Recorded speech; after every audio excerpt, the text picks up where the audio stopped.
But I know this will never be ended. We got a family addicted to vengeance, and they'll be offended. Say I presented lies about every person that I mentioned. We don't know the truth. Best to forget it. None of the blame and none of the credit. Nobody's on the same page. It's all the same game. I'd rather the story be shredded. We know where we are, know where we've been. Know that it's never helpful overthinking for every scar. I gotta win. I know that for every struggle there's a reason. Don't need to attack them. Just give me my time. You taught me to reflect and look into my mind. Forgive or forget. That's a fine line. I don't gotta look back. I know you got mine. I'm sorry for every time I hurt you on a road where you were the only person to walk it with me when the ground underneath all shifted. But you maintain the same aim with the odds against you. I love you.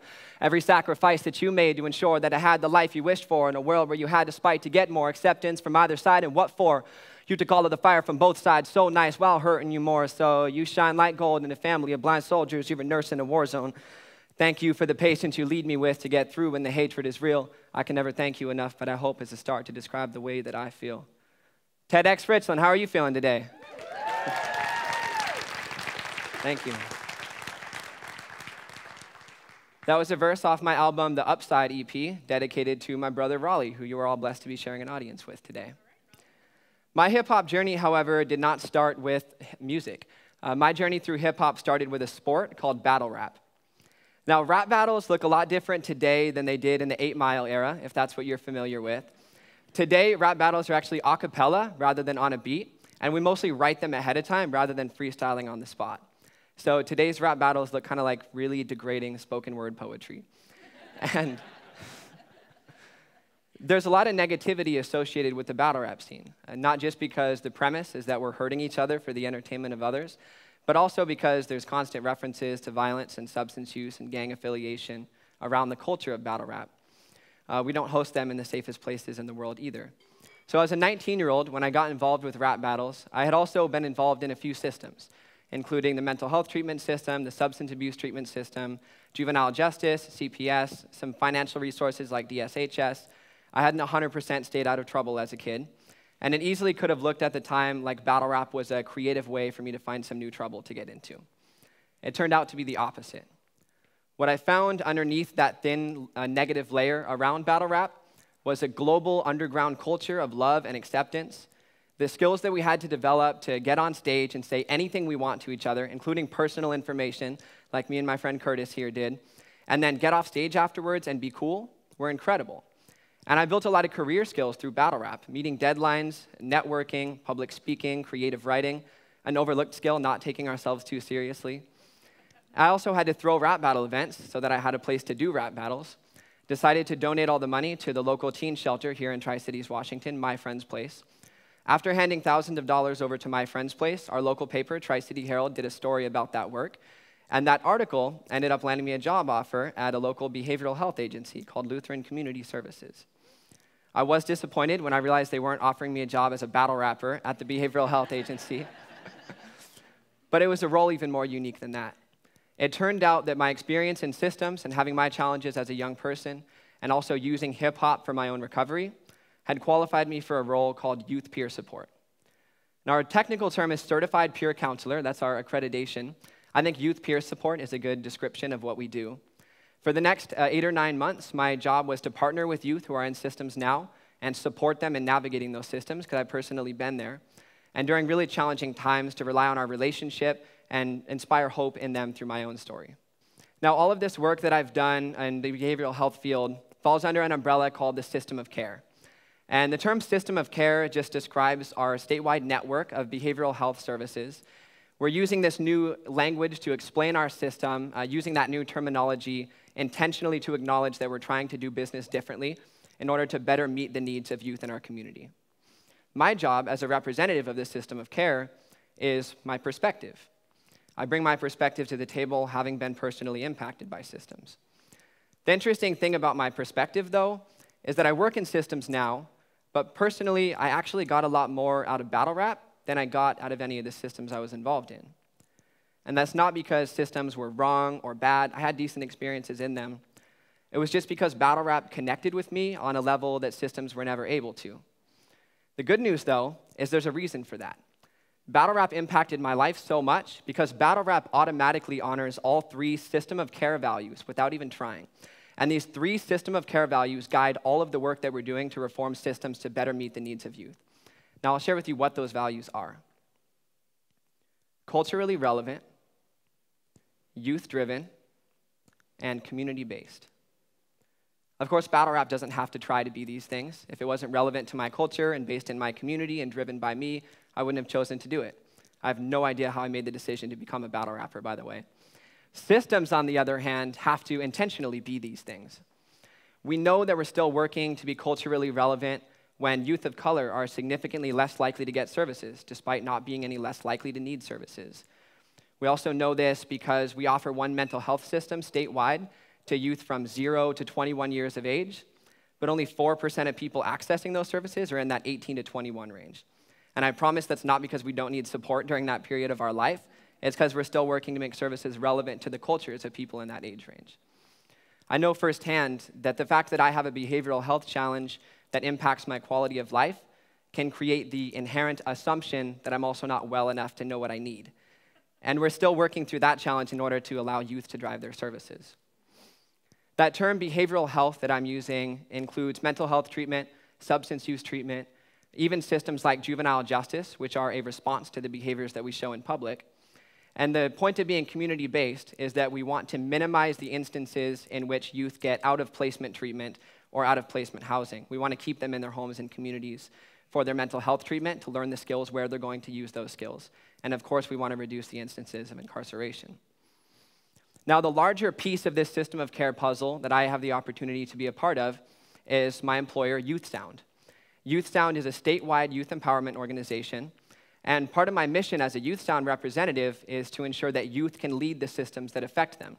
That's a good way for us to achieve cultural relevance. One of my favorite ways to ensure that youth have a voice in systems is to engage youth in their community through workshops. Now, I'm sure that we're all familiar with the concept of a support group. We're partnered with people who have had a similar challenge or diagnosis or addiction, and we normalize each other's challenges. We get to see that other people have been there. We provide hope and connection and resources with each other. Support groups are an incredible thing that save lives every day. And for some people, they aren't the answer. It's just because we've been addicted to the same thing or gotten the same diagnosis or had a similar trauma doesn't mean that you and I have enough in common as people that we use the same tools to feel better. That's where workshops come in. My first experience hosting a workshop with Youth Sound was soon after taking the position last year. I partnered with a local stand-up comedian in Olympia, Washington, and we advertised in the community that any youth who had had system involvement could come do this thing for free. We were loose about how we defined that. We didn't quiz them about what their involvement was. And it was a great experience. After the 2 months, we even did a big show together in public, which you can see in the photos. And one of the great opportunities that I had facilitating this workshop was to witness the growth and the blossoming of an individual named Nicole Ash Bailey. Nicole had always wanted to be a stand-up comedian, and this workshop was her first experience doing so publicly. Already, only 6 or 8 months later, she's doing stand-up comedy 5-6 days a week, getting paid for a lot of her gigs, and in the interest of ensuring that youth can lead the systems that affect them, we connected Nicole with some people through our workshop that gave her the opportunity to choose to become a youth partner as well. So she's now in a role similar to mine at a behavioral health agency in Olympia. Nicole was also kind enough to provide us with a quote about what the workshop meant to her personal recovery. My mental illness has been treated with therapy, hospitals, and medicine. But even with treatment, it's hard to tell where I am and where the illness is. Comedy gave me a small place to see myself. Now, seeing this change happen in Nicole's life was the most important realization that I've made in this journey so far, because what I noticed was that stand-up comedy did the same thing for Nicole that battle rap did for me. They gave us an identity and a community to have that identity in. Most importantly, they categorized us with other people who were good at the same stuff and interested in the same stuff, when we were so used to being categorized with people who were having the same challenges and hitting the same barriers. The beautiful thing about this is that we're reaching the same youth that other systems and services are reaching. The only difference is that we were reached through the strengths that connected to us to our community, rather than being reached through the challenges that caught our community's attention. And look how happy and adorable we are. So as a Youth Sound representative, I want to do more of this. I want to do more of what's working. We hosted that workshop in Olympia, which you can see on the map. We also hosted poetry workshops there. We supported a local nonprofit called The Bridge in hosting a hip-hop workshop. And the first Youth Sound visual art workshop started in the Tri-Cities, Washington, this week. You're not allowed to applaud during these, but I know you would applaud there if you were allowed to. Youth Sound has other connections around Washington and regional affiliates. And I hope that we can leverage some of those connections to bring more workshops and more subject areas to more communities. And that's not enough.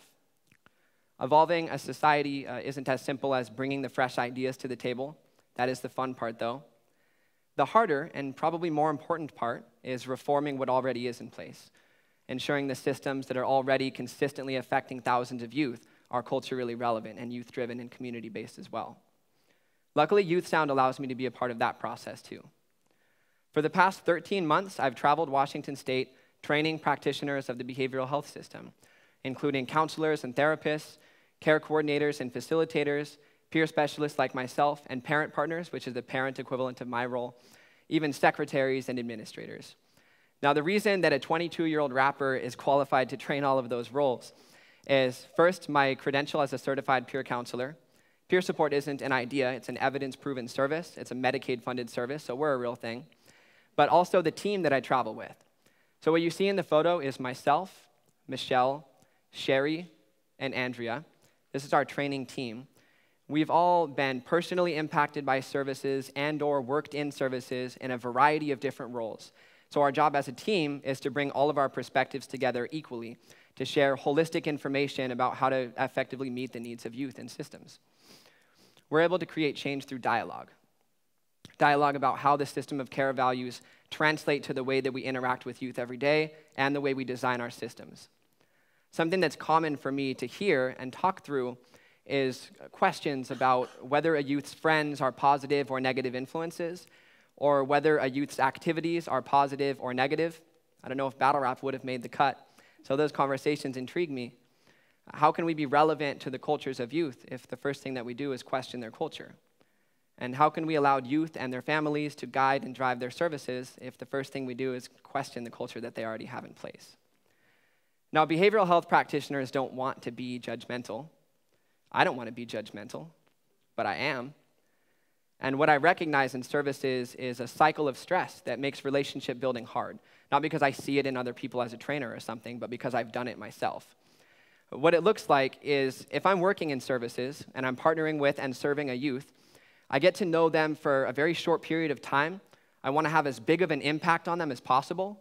So naturally, I'm looking for the red flags and the things that are going wrong, the concerns, the issues that I think I might be able to support them in fixing or working on, right? And therapists even have another level of accountability sometimes because their accreditations can give them liability for the safety of the youth that we serve. So all of us sometimes can fall into that trap of looking for the red flags. Of course, as a youth in systems, what that means is that I have a team of strangers who I haven't even built a relationship with, who are looking for all the bad things happening in my life and all the concerns and the dangers. So naturally, I don't trust or like these people. And now I don't get to show them my best face. So they do see more of the red flags. And that makes things feel worse than they are sometimes. I've perpetuated both sides of that. And I think that it's easy to fall into because finding what's not working and fixing it is an approach that works in so many other facets of our life. If I go to the parking lot after this and my car won't start because the starter's not working, I won't consider for an instant whether I need to build up the motor to be powerful enough that it makes up for that broken starter or that the car can fix the starter itself. I'm going to find someone who I hope knows how to fix the starter, and then I hope that I can drive back to Spokane. With people, however, that counterintuitive approach of looking past what's not working and building what is working is often what's effective. Stand-up comedy was never trying to fix Nicole's mental illness. Battle rap was never trying to fix my trauma or my drinking. What those things did was look past our challenges and build up our strengths enough that we had enough of ourselves left that we were able to address those things proactively. The first question that a lot of us as youth entering systems ask ourselves is, why am I here? Am I here because you think I'm broken and you need to fix me? Or you think something about me is broken and you need to fix that? Am I here because you see my strengths and you want to build on them? Am I here because the judge said I was supposed to show up here and we all need to check a box that says I did? Am I here because my community believes in me enough to make sure I can reach my goals? And the behavioral health practitioners who find a way to answer that question, why am I here, based on the youth's strengths, and of course do so authentically, those are the people who are connecting with youth effectively every day. But this isn't about just giving you all a general update about reforms occurring in behavioral health services. There's a bigger idea here that pertains to all of us. All this work that we're doing as a system of care, which is connected to mental health, substance use, juvenile justice, even CPS, foster care, in some ways even the medical and education system, all this work we're trying to do falls under these 3 values. And by my interpretation, all 3 of those system of care values can be boiled down to one idea as well. And that idea is that systems are learning to feel more like community. This is an important investment for us to make, because when systems feel more like community, we support people in learning how to face barriers and challenges and overcome them with their community. When people get involved in systems like that, they don't rely on them again for years and decades to come sometimes, because they have the skills to address those things in the communities they're in. What an honor it is that we get to make such an important investment in people. The other thing this idea represents, though, is the responsibility that all of us hold just as members of our community. Because all of us know somebody who needs more support from us, and we already know that person's culture and what interests them and what connects them to the people around them. Systems are trying to catch up. Communities will always be able to speak languages and reach places and be there at hours of the night that systems won't be able to. I think too readily and too often, we look to systems for answers. Community is the most important resource we have. And my proof is that systems want to be just like you when we grow up. Thank you.